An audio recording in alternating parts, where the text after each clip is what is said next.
Alors bonjour et bienvenue à tous ceux qui sont ici présents à l'Assemblée de l'Alliance chrétienne et missionnaire de Lévis, ainsi qu'à tous ceux qui nous suivent via les réseaux sociaux.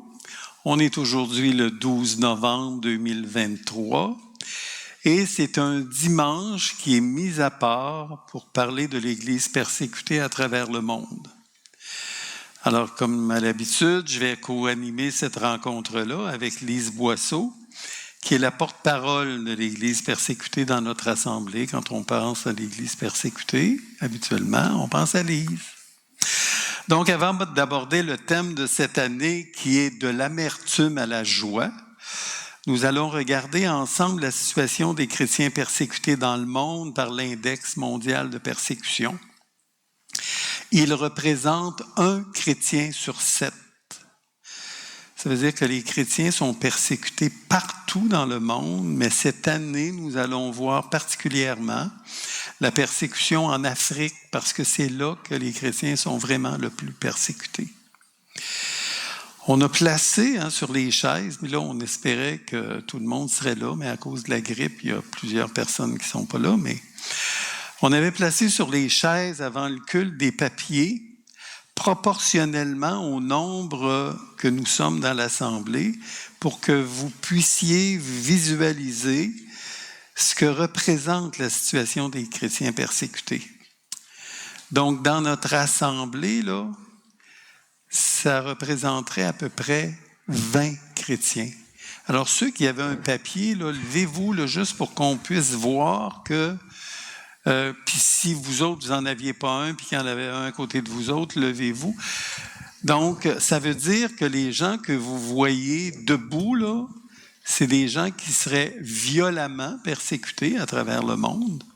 Il y en aurait une vingtaine à peu près dans notre Assemblée. Et il y en a un qui risquerait de mourir et qui mourrait probablement sur les 20. Donc, ça vous donne une idée de la façon dont l'Église est persécutée, puis proportionnellement, comment c'est beaucoup. Vous allez voir tantôt. Et là, tout de suite, on va regarder une vidéo que Porte Ouverte a préparée pour nous présenter l'état de l'Église persécutée dans le monde. Puis faites bien attention aux chiffres que vous allez voir, c'est assez impressionnant. Chaque année, Portes Ouvertes publie l'Index mondial de persécution des chrétiens, un classement des 50 pays où les chrétiens sont le plus fortement persécutés et discriminés. Cette année marque le 30e anniversaire de la création de cet index. Aujourd'hui, quel bilan peut-on faire sur la persécution que subit l'Église autour du monde ? Actuellement, 360 millions de chrétiens sont fortement persécutés et discriminés en raison de leur foi. L'index 2023 dénombre 5621 chrétiens tués, soit 15 par jour. Il annonce aussi que sur la période d'étude, 2110 églises ont été ciblées par des attaques ou des fermetures abusives. 4542 chrétiens ont été ou sont encore détenus et 5259 chrétiens ont été kidnappés, dont 4726 au Nigeria. Tous ces chiffres sont l'estimation la plus basse de tous les faits qui ont été signalés et qui ont pu être identifiés comme une persécution spécifique en raison de la foi chrétienne. De très nombreux meurtres, agressions sexuelles et emprisonnements ne sont jamais reportés et laissent supposer que ces chiffres sont bien en deçà de la réalité. En 2023, quels sont les 3 pires pays pour les chrétiens ? Numéro 3, le Yémen. Les chrétiens au Yémen sont principalement d'arrière-plan musulmans. Ils doivent vivre leur foi en secret. Ils font l'expérience de la persécution et de la discrimination de la part des autorités, de la famille et des groupes extrémistes islamiques qui menacent de mort les apostats de l'islam. Les chrétiens souffrent souvent plus que les autres citoyens de la crise humanitaire générale dans le pays, car la distribution de l'aide d'urgence se fait principalement par les mosquées, discriminant ceux qui ne sont pas considérés comme des musulmans dévoués. Numéro 2, la Somalie. Les chrétiens sont considérés comme une cible par les combattants islamistes d'Al-Shabaab et lorsqu'ils sont découverts, ils sont souvent tués sur l'instant. Le fait de se convertir au christianisme est considéré comme une trahison envers la famille, le clan, le peuple et la culture somalienne au sens large. La simple suspicion d'avoir adopté la foi chrétienne peut causer la mort. Les femmes chrétiennes sont de plus susceptibles de subir des violences sexuelles et d'être mariées de force à un musulman. Numéro 1, la Corée du Nord. Le régime de Kim Jong-un considère la foi chrétienne comme une grande menace pour son pouvoir. toute personne découverte comme chrétienne est soit condamnée à mort en tant que criminelle politique, soit emmenée dans un camp de concentration où la faim, l'insalubrité extrême et les tortures sont utilisées pour briser les prisonniers. Si la foi d'une personne est découverte, c'est toute sa famille qui sera arrêtée, sur plusieurs générations. Les enfants seront confiés à une autre famille. Rencontrer d'autres chrétiens est quasiment impossible et ceux qui s'y risquent le font dans le plus grand secret. Les raisons de l'index mondial de persécution des chrétiens sont de nous aider à prier pour eux, de savoir où diriger l'aide à apporter et aussi de sensibiliser les associations et les décideurs à se pencher sur ce que vivent les chrétiens persécutés dans le monde. C'est notre devoir en tant que chrétiens de faire connaître la situation des chrétiens persécutés dans le monde et d'être compassants à leur souffrance comme si nous étions nous autres aussi en prison. C'est ce que dit l'Épître aux Hébreux.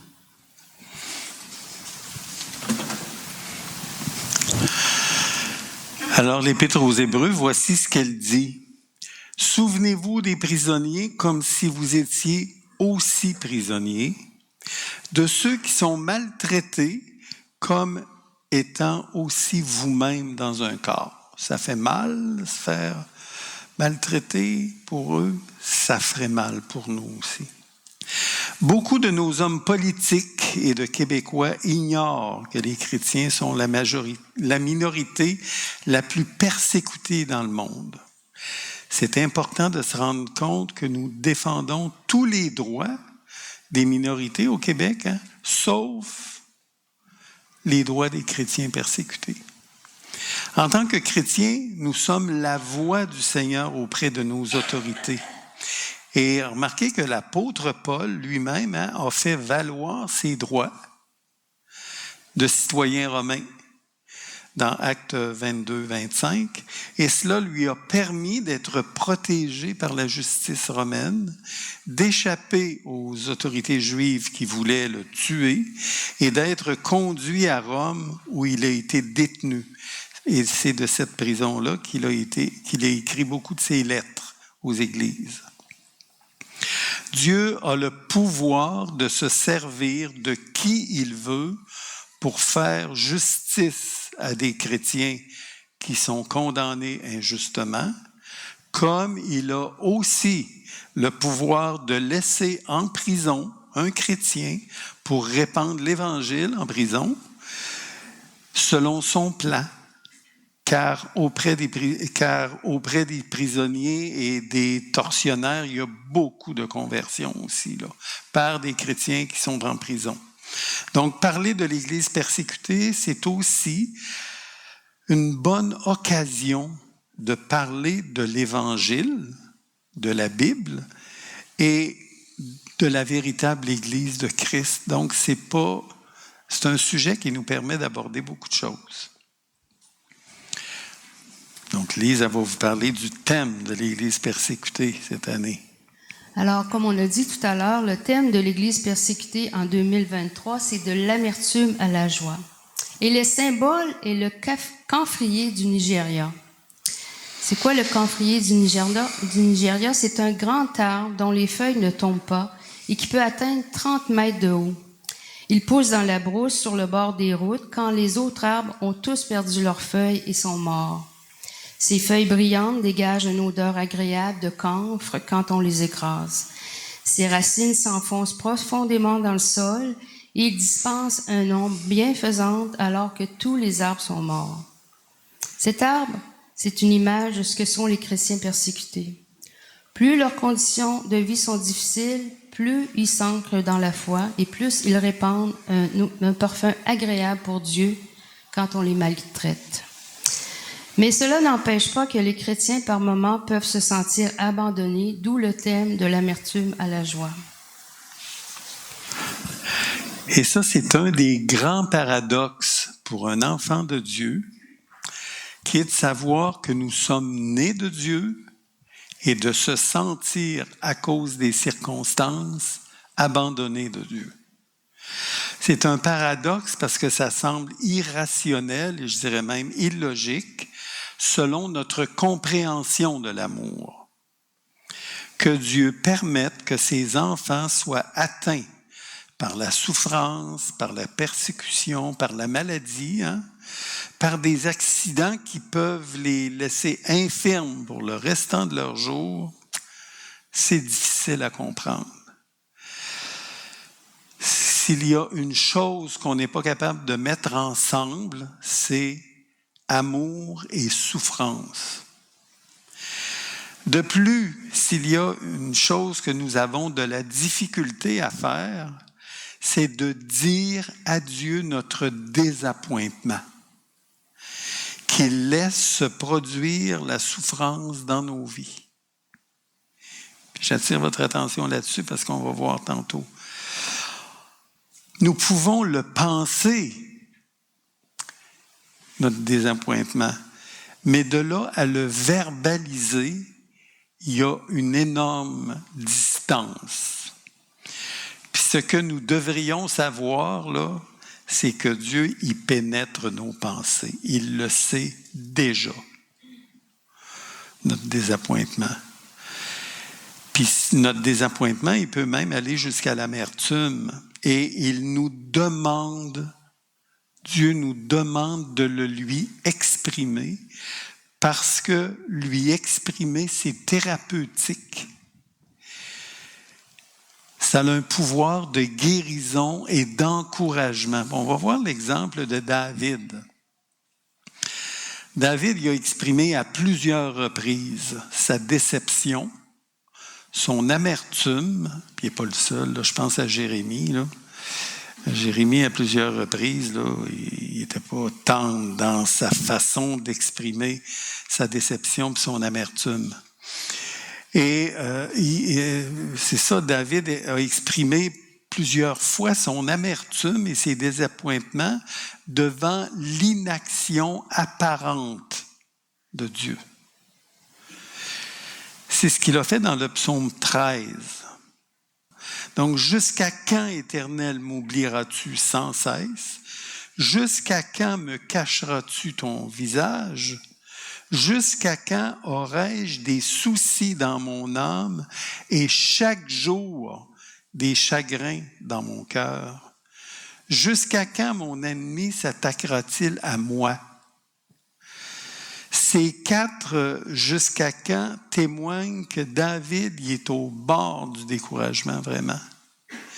C'est comme s'il disait à Dieu, jusqu'à quand vas-tu laisser aller les choses? Pourquoi ne fais-tu rien alors que tu me vois souffrir? Les mots que David utilise sont très forts, puis ils sont aussi forts que son découragement. Il témoigne que l'état de son âme est au bord du gouffre. David voit les choses de son point de vue, mais Dieu, lui, a un autre point de vue. Et je vous présente le paradoxe maintenant dans la vie de David. David, là, il se sait choisi de Dieu. Il sait, il a été oint par le prophète Samuel, mais ses ennemis le persécutent. Il dit à Dieu, jusqu'à quand m'oublieras-tu sans cesse, ce qui veut dire, comment est-ce qu'il se fait que je n'ai pas plus d'importance à tes yeux alors que tu m'as oint le roi d'Israël?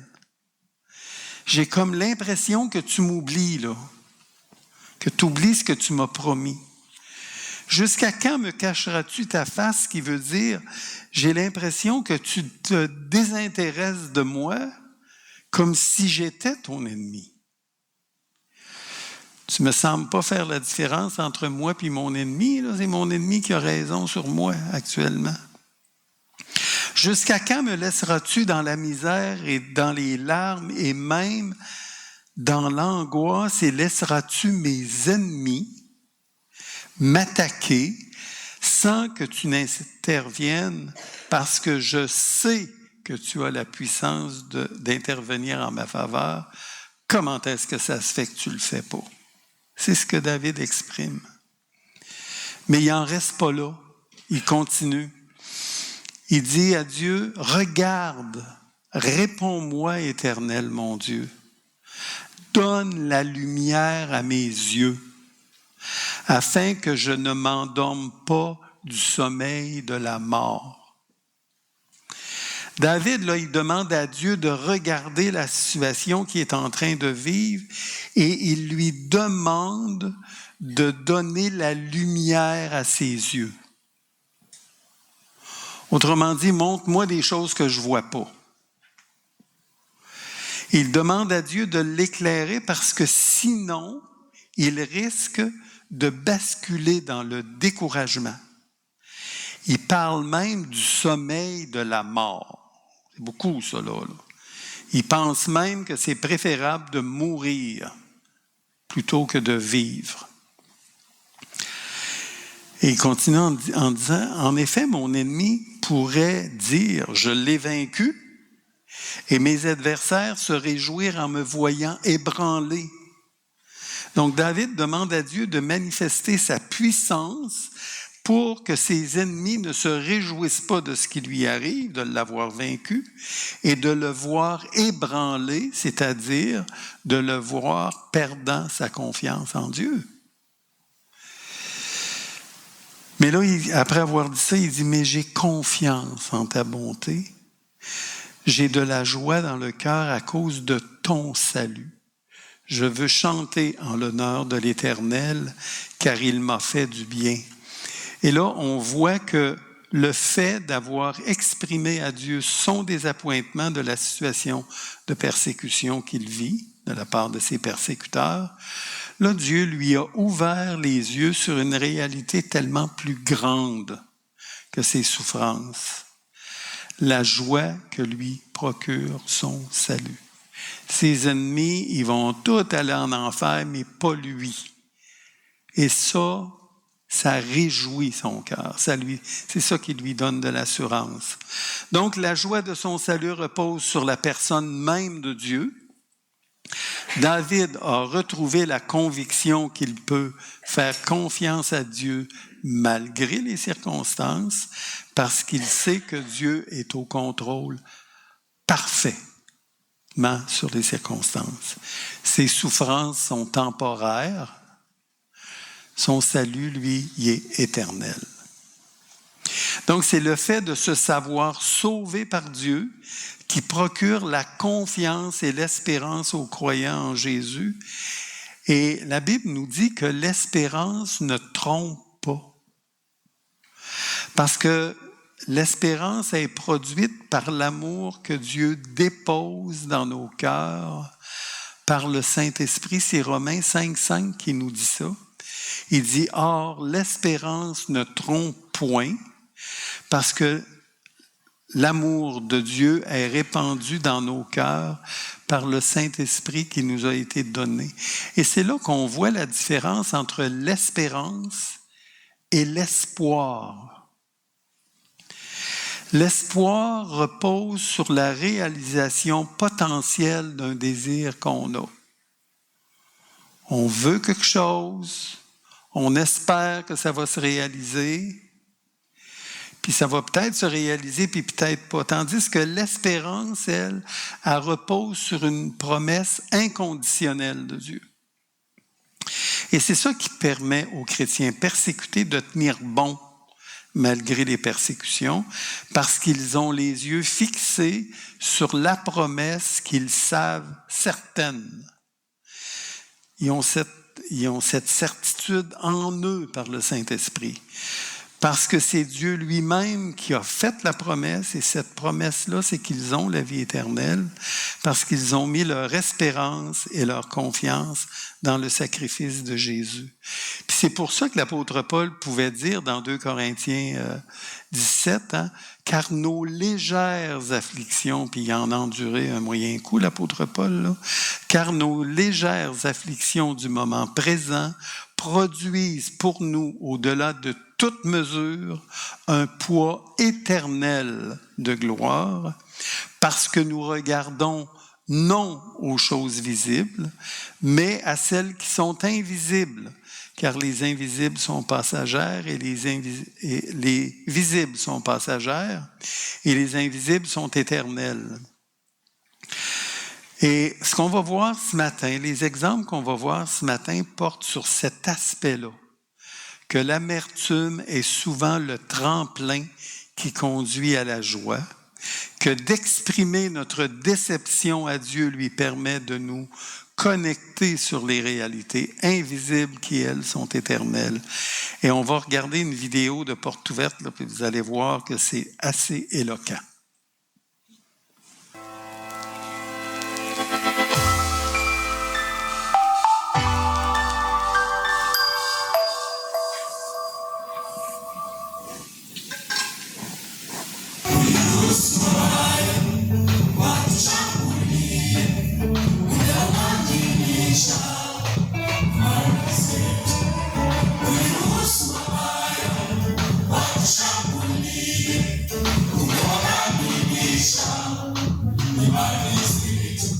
Vous êtes en train de regarder des chrétiens célébrer un culte à Dieu dans leur église, en République démocratique du Congo, début 2023. Mais il ne s'agit pas de n'importe quelle assemblée. En effet, quelques semaines plus tôt, un attentat à la bombe dans cette même église a fait 17 morts. Ce que vous voyez est leur premier culte après l'attaque.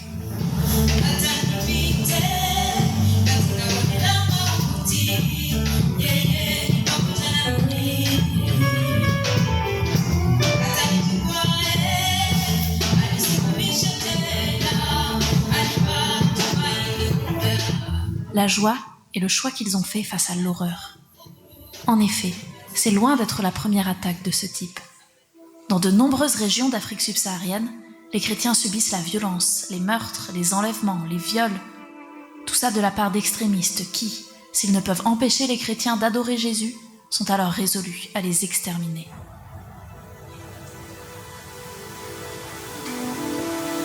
C'est un état d'urgence absolu. Et en même temps, ce n'est pas une nouveauté. 2000 ans en arrière, Jésus nous avait déjà avertis. S'ils m'ont persécuté, ils vous persécuteront aussi. Cette persécution, Ayuba l'a vécue. C'est un chrétien nigérian et il est toujours menacé de mort par le groupe terroriste Boko Haram. Puisque, pour sa sécurité, on ne peut vous montrer son visage, voici son histoire, mise en scène par des acteurs.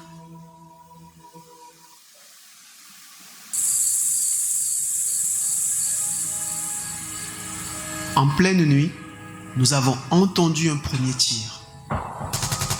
Mon père nous a ordonné de fuir. Moi, mes frères et mes sœurs, nous nous sommes mis à courir à toute vitesse. Nous avons attendu le lever du soleil pour revenir dans notre village. En entrant, tout était silencieux. En approchant de notre maison, j'ai vu 3 corps au sol. J'ai reconnu les habits de l'un d'entre eux. C'était mon père. Je me suis agenouillé près de lui et j'ai prié. Puis j'ai couru à l'intérieur, inquiet pour ma grand-mère. Elle était en vie. Elle pleurait amèrement. Elle m'a tout raconté. Boko Haram est entré dans la maison. Ils ont saisi ton père, ont demandé à quelqu'un derrière eux. Est-ce bien lui que nous recherchons? La personne a répondu oui. Ils ont traîné ton père dehors. Ils lui ont demandé s'il était musulman ou chrétien. Il a répondu chrétien et ils l'ont tué. Quelques semaines après l'attaque, Boko Haram a envoyé une liste dans notre village. Une liste d'autres personnes qu'ils allaient venir abattre. Ma famille et moi avons dû tout abandonner et quitter notre village.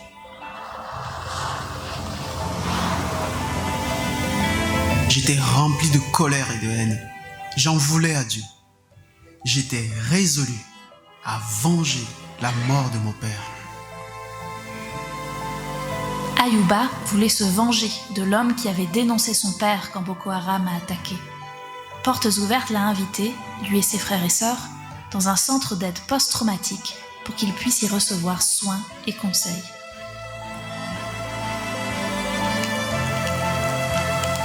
Avant ma venue ici, j'avais décidé de ne jamais pardonner.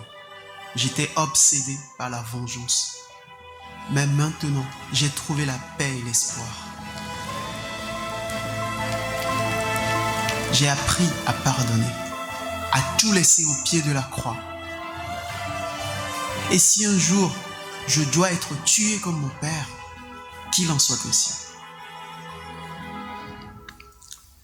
We want to see you like a mighty ocean wind. Lord, we want to dwell under the shadow of your wing. So blow, blow, blow like a mighty wind. Spirit of victory, just cover us with your wings. So blow, blow, blow like a mighty wind. Spirit of victory, just cover us with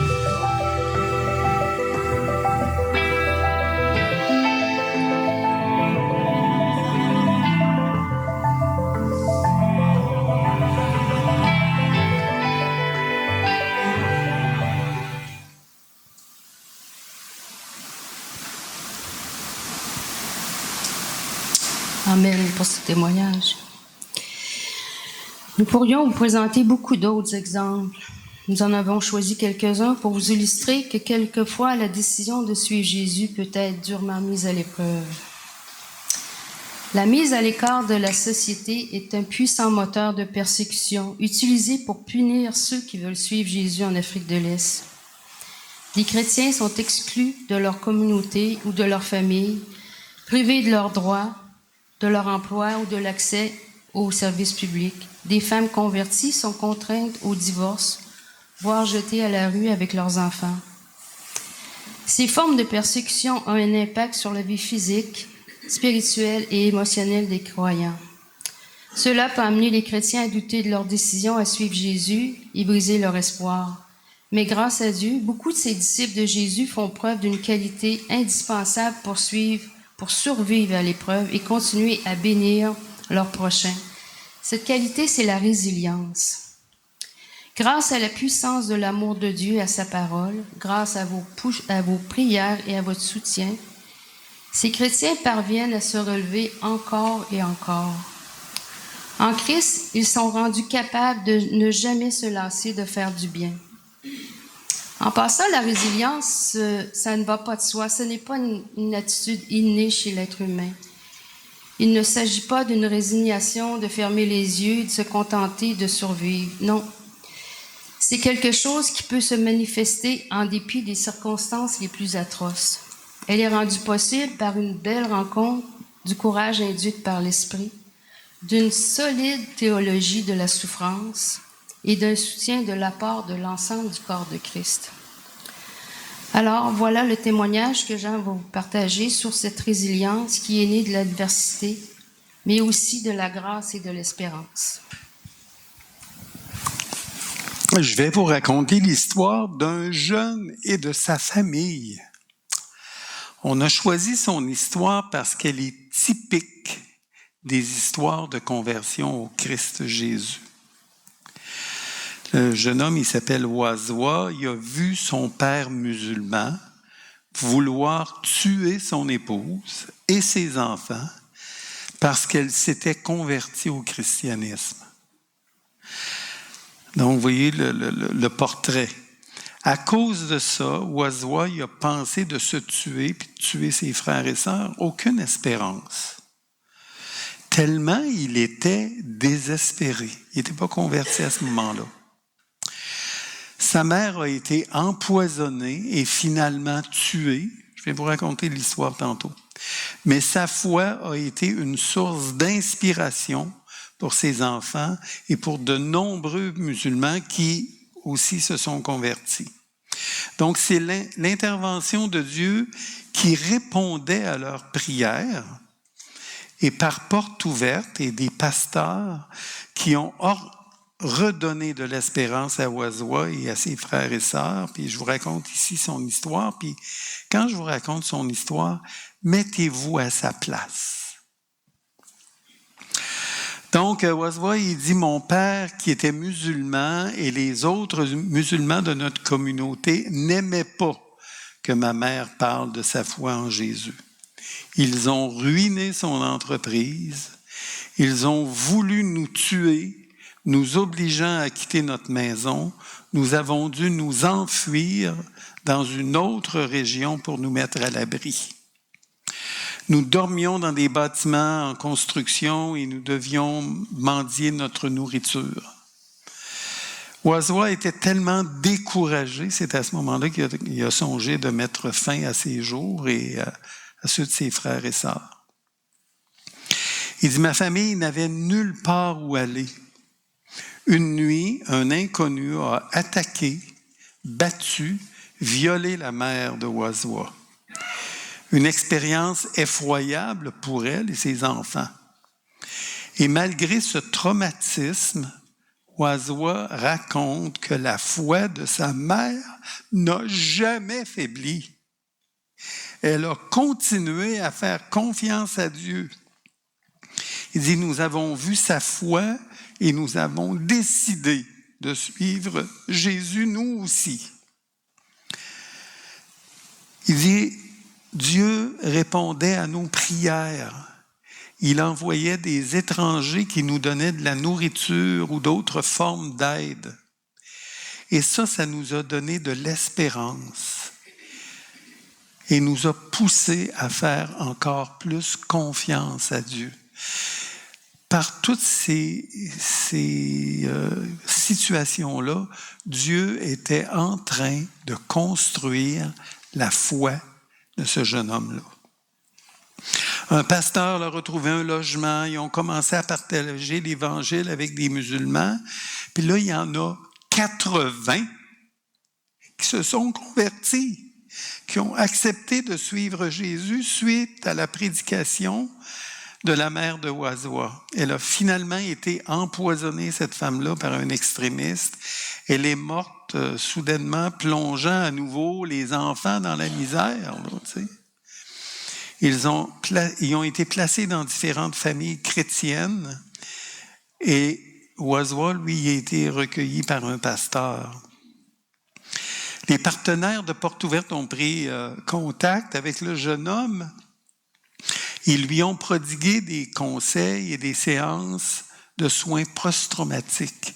Puis, ils lui ont dit aussi ce qu'on va voir la semaine prochaine.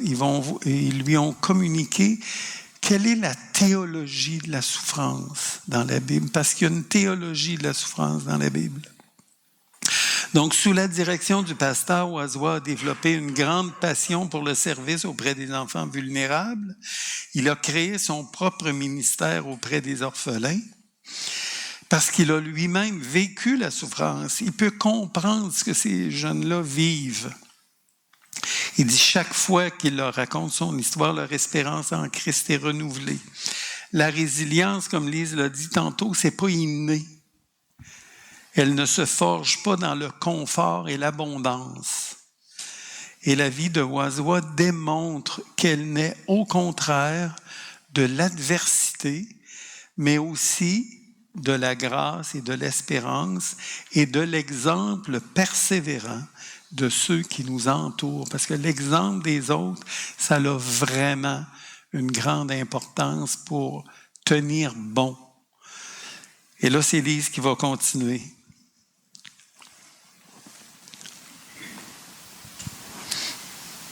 Déplaçons-nous maintenant en Afrique de l'Est, où les chrétiens subissent une persécution vraiment très violente.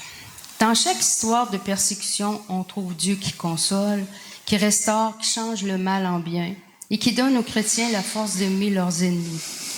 Au sein des ténèbres se cache la lumière de l'action de Dieu. Des chrétiens qui répondent aux coups en offrant de l'eau de leur puits à leurs persécuteurs, ou qui rouvrent leurs écoles à ceux qui les maudissent et les insultent. Les sources et les formes de persécution ne manquent pas. Les chrétiens pourraient répondre par la violence, mais ils préfèrent rendre le bien pour le mal et être une source de bénédiction pour leur communauté comme pour leurs voisins musulmans. Alors, je vais vous raconter le témoignage d'une petite communauté en Éthiopie. Un puits qui est devenu une source de réconciliation et de bienveillance. Il y a un peu plus d'1 an, la situation était très tendue dans une petite communauté chrétienne isolée d'Éthiopie. Pendant les temps de culte et de partage de l'Évangile, la communauté environnante nous jetait des pierres et nous insultait. Les chrétiens ne pouvaient pas se déplacer librement, ils étaient considérés comme des infidèles, nous raconte le pasteur Eliso.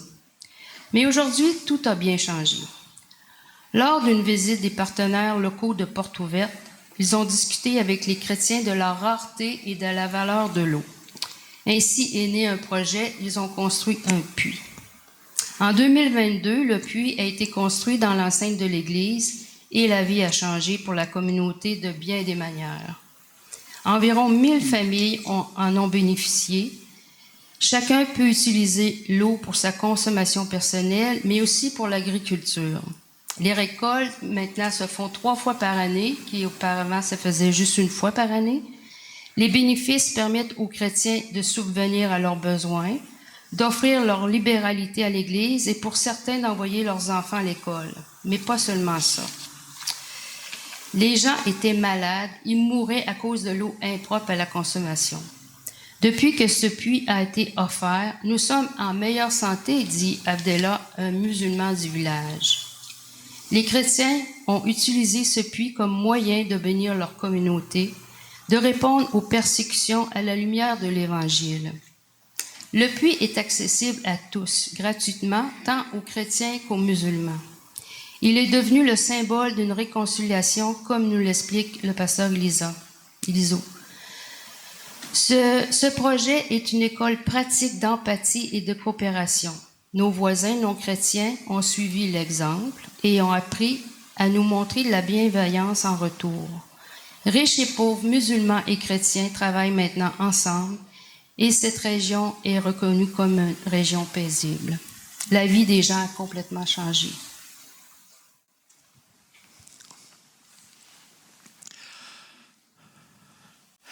Nous, maintenant, qui ne sommes pas persécutés de la même façon que nos frères et sœurs dans les pays musulmans, on va voir la semaine prochaine qu'il y a une certaine persécution aussi envers nous. Donc, nous qui ne sommes pas persécutés, quel est notre rôle envers ceux qui sont persécutés? Il y a un rôle qui est à la portée de tout le monde. Et nous allons vous présenter un exemple d'une jeune Allemande qui a prié pendant 10 ans pour une chrétienne dont elle avait entendu le nom une seule fois. Dieu a imprimé le nom de cette jeune femme dans son esprit et elle a été fidèle de prier durant toutes ces années. Alors, on va regarder une vidéo. À Portes Ouvertes, on vous demande toujours la prière. Notre but est que les chrétiens du monde entier intercèdent pour leurs frères et sœurs qui sont persécutés. Chaque année, nous mettons en lumière la situation de centaines de chrétiens de différentes manières. Il y a 10 ans, en 2013, nous vous avions demandé de prier pour la Lisa. Cette jeune femme, originaire d'Éthiopie, était mariée depuis quelques mois seulement lorsque son mari a été assassiné parce qu'il avait créé une nouvelle église. Sans que nous le sachions, une jeune Allemande a commencé à prier pour elle et ne s'est jamais arrêtée. Pendant toutes ces années, Mélanie a prié chaque soir pour la Lisa, qu'elle n'avait pourtant jamais rencontrée. Même sans avoir de nouvelles, elle a continué à prier. Après une dizaine d'années, Mélanie nous a écrit un email. Elle voulait savoir si nous avions des nouvelles de la Lisa. I was wordless and deeply moved by every word I read from that email, that a supporter is praying for such a long time. I cried and said, Lord, thank you for such people who are taking matters serious and pray for the suffering church. Nous avons récemment rendu visite à la Lisa. Beaucoup de choses se sont passées dans sa vie après la perte de son premier mari. Bamanango, barsiisaa ture. Kan nuyi gaa'ela raawwanne bara 2004 bitootessa 17. Nuni tajaajilee gaafuma sana gaafa du'e sana waldaa tajaajilee deemaa jira. Tumanni deemuu mandara musliimotaa keessa ga'ee gaafa inni jedhu qarattee cuuphee maqapheeffattee eddee asaa jala waraantee achiin booda numa galagalee. Torban tokko gaafa minaan lagadhu torbee tokko hospitaala kaagee ciibsanii. Kanaan booddee halkan irraa guyyaa eeguu of hin ajjeesan jedhe waan ta'eef kanaan booddee dhaqanii hospitaala qaaqeetti na geessanii marfee na beelessu na akkaman. Dirqamaan akka buddeen nyaadduuf. Kanaan booddee ituun hin beekin jechuudha nan rafe torban tokko guutuu. Hin beeku waan ta'eedhaaf na beelesses. À son réveil, des partenaires de Portes Ouvertes lui ont rendu visite. Ils ont passé de nombreuses heures à prier et à la réconforter. Erga dhaabbata kana wajjin wal quunnamne mana barumsaatti deebiinaan jedhan 2002. Torbaattis waan ani ittiin daftarii bitadhu naa erganiiru. 8ttis naa erganiiru. Deebi'anii dhufaniis qaamaan na ilaalaniiru. Maatirikii fudhadhee qabxii 2.5 fideen 2009 kolleejjii dhaqe. À cette époque, nous avions lancé une campagne de prière pour la Lisa et certaines personnes ont prié spécifiquement pour elle pendant très longtemps. Awurooppaarraa dubartiin yeroo hundumaa waa'ee keessii kadhattu tokko jirti. Kan seenaa kee beektu. Namumtiyyuu maqaa koo beekamseene waan ta'eedhaaf akka ati naa kadhachaa jirtu kadhati keessi bifaan waliin beeknu yoo ta'e iyyuu kadhati kee Waaqayyoon bira ga'eera. Anis bultii dhaabbadheera. Waaqayyos immoo sammuu koo iddootti naa deebiseera. Deebi'ee manas immoo ijaarradhee dhalas immoo godhadhee. Das ist wunderschön. Es ist schön, Sie so wohlbehalten zu sehen, dass es ihr gut geht und dass die Gebete geholfen haben. Mélanie avait entendu parler de la Lisa lors d'une conférence de Portes Ouvertes dans son église. Ce soir-là, on avait demandé la prière pour plusieurs personnes, mais seul le nom de la Lisa avait retenu l'attention de Mélanie. Irgendwie ist sie mir nicht aus dem Kopf gegangen und dann habe ich einfach weiter für sie gebetet. Es ist ziemlich schrecklich, wenn man jemanden, den man liebt, verliert, vor allem auf diese Art und Weise. Und ja, das ging mir ziemlich nah und deshalb ist sie hängen geblieben. Même si elle n'a jamais eu de nouvelles de la Lisa, Mélanie a continué de prier pour elle tous les soirs. Ab und zu mal dachte man, lohnt es sich überhaupt noch zu beten? Aber dann dachte ich, ja, was ist, wenn sie doch noch lebt und deine Hilfe braucht oder nicht meine Hilfe, sondern Gottes Hilfe? Und wenn ich dann nicht bete, das geht nicht. Also hat man dann immer weiter gebetet und hatte die Hoffnung, dass es ihr gut geht, dass sie getröstet ist, dass sie weiß, dass Gott da ist, dass sie seine Nähe spürt. La Lisa a été très touchée lorsqu'elle a appris que des chrétiens du monde entier ont prié spécifiquement pour elle. Elle voit l'action de Dieu dans sa vie. Elle s'est remariée, a fondé une famille et a terminé ses études. Elle commencera bientôt une carrière d'institutrice. Kadhasasee kanaan jechuudha. Jiraadhee har'a gaheera kanaafiyyuu naa galateeffamuu qabdi. Waaqayyo si eebbisu. Für sie ist es wichtig, dass wir sie nicht vergessen, dass wir weiter für sie beten, dass sie nicht alleine sind, dass sie wissen, dass Gott sie nicht allein lässt und dass da noch andere sind, die für sie beten.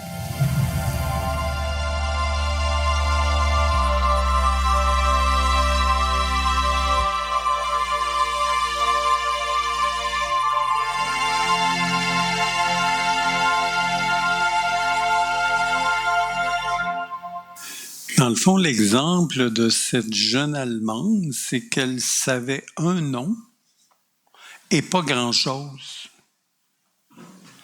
Mais elle priait pour elle sans avoir nécessairement d'informations. Mais Dieu, il a toute l'information, lui. Alors, quand on prie pour quelqu'un et qu'on a un nom, on prie pour que Dieu fasse sa volonté dans la vie de cette personne-là, que lui connaît, mais dont nous, on connaît le nom seulement.